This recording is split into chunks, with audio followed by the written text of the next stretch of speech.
Welcome to show कहेंगे doctor Huma साहिबा आपको।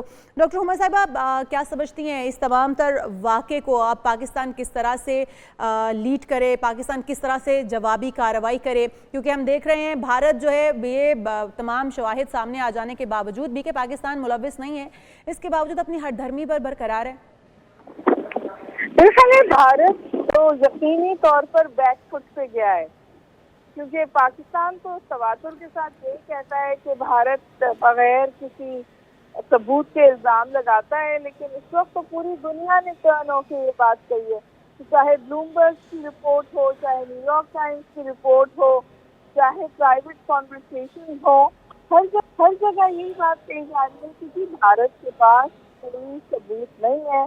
और फिर उनके अंदर से ऐसी आवाज़ें आई हैं जिससे मैं कहती हूँ कि भारत का मुकदमा बहुत कमजोर हो गया है। तो भारत तो इस वक्त ऑफ वीकनेस से काम कर रहा है। अब सिर्फ एक बड़ी खदशा है और वो ये है कि वो पानी के ऊपर कोई खिलवाड़ ना करे हमारी। अगर वो ऐसा करेगा तो फिर अभी तो उन्होंने ट्रीटी को अबायंस में डाला है। जब आप ट्रीटी को अबायंस में डालते हैं, इसकी कोई लीगल टर्म नहीं है ना, ये एक पॉलिटिकल स्टेटमेंट है। अगर वो वाकई पानी रोकते हैं तो फिर जाहिर है कि पाकिस्तान को जवाब देना पड़ेगा, क्योंकि ये एक्ट ऑफ वॉर है। और आपने देखा कि पाकिस्तान का जज्बा भी है, तैयारी भी है। क्योंकि मेरा भी ख्याल तमाम लोगों का, जितने भी मुबसरीन है, उनका ये ख्याल है कि इंडिया इस वॉर को एस्केलेट नहीं करेगा, थोड़ी खिलवाड़ होगी।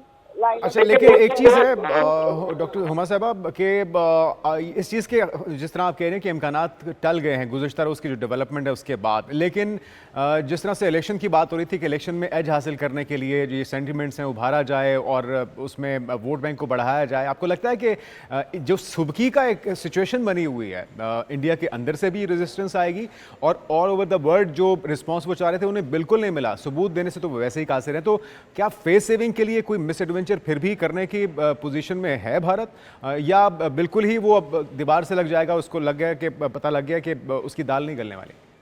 देखिए, इंडिया को मैं कह रही हूँ वो कमिटमेंट ट्रैप में है, वो बाइंड में है, वो अपनी बिछाई हुई चाल में फंस गया है। तो थोड़ी खिलवाड़ करेगा, लेकिन मेरा नहीं ख्याल कि इसको बहुत एस्केलेट कर सकते हैं और ना उसको इंटरनेशनल कम्युनिटी करने देगी। ऑलरेडी यूएस जो middle of the line position ले रहा था, अब वो कॉन्वर्सेशन में है। तो चाइना और टर्की की तरफ से जो इशारे आए वो इजाज़त नहीं देते इंडिया को कि वो एक हद से आगे बढ़ाए। उनके अंदर से जो उनकी मिलिट्री, उनकी जो अफवाज के वेरियस चीफ्स हैं, उन्होंने डायरेक्ट वॉर को मना किया है। तो मेरा नहीं ख्याल कि ऐसे कुछ होगा।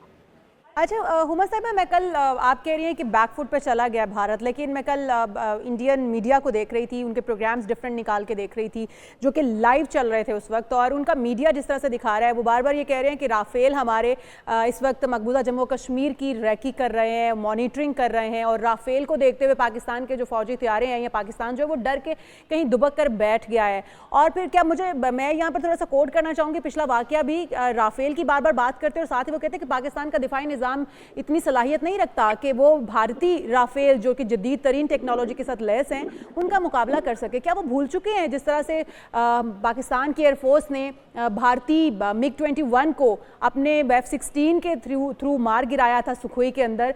वो वाकया भूल गए हैं जो मीडिया के ऊपर वावेला किया जा रहा है, क्योंकि उनका जो मीडिया दिखाता है अवाम उसी को उनके सच मानते हैं। तो क्या वो हमें ये अभी भी प्रेशराइज करने के लिए मीडिया के ऊपर सारा गेम चला रहे हैं? आपके सवाल में आपका जवाब है। जाहिर है अपने मीडिया से वो क्या कहलवाएंगे, और उनका मीडिया तो वैसे भी गोदी मीडिया कहलाता है। और ऐसे वक्त में तो मीडिया जाहिर है रॉक सॉलिड गवर्नमेंट के पीछे खड़ा होता है। तो अगर इंडियन मीडिया से ये बातचीत नहीं होगी तो और कहाँ होगी? वो एक काउंटर नैरेटिव बिल्ड कर रहे हैं, लेकिन सवाल ये है कि क्या उस काउंटर नैरेटिव के बायर्स हैं? इंडिया के अंदर भी उसके बायर्स नहीं। इस तरह की बातें हो रही हैं, जवाबदेही की बातें हो रही हैं, और इंटरनेशनल कम्युनिटी ने तो उसको रिजेक्ट किया ही है। तो मेरे ख्याल है कि जाहिर है अगर आप उनका मीडिया देखेंगे तो ऐसा ही लगेगा कि वो कल जंग कर रहे हैं और आज जीत रहे हैं। बट आप हक़ाइक़ की पे मबनी एक डिडक्टिव लॉजिक करते हैं ना जी,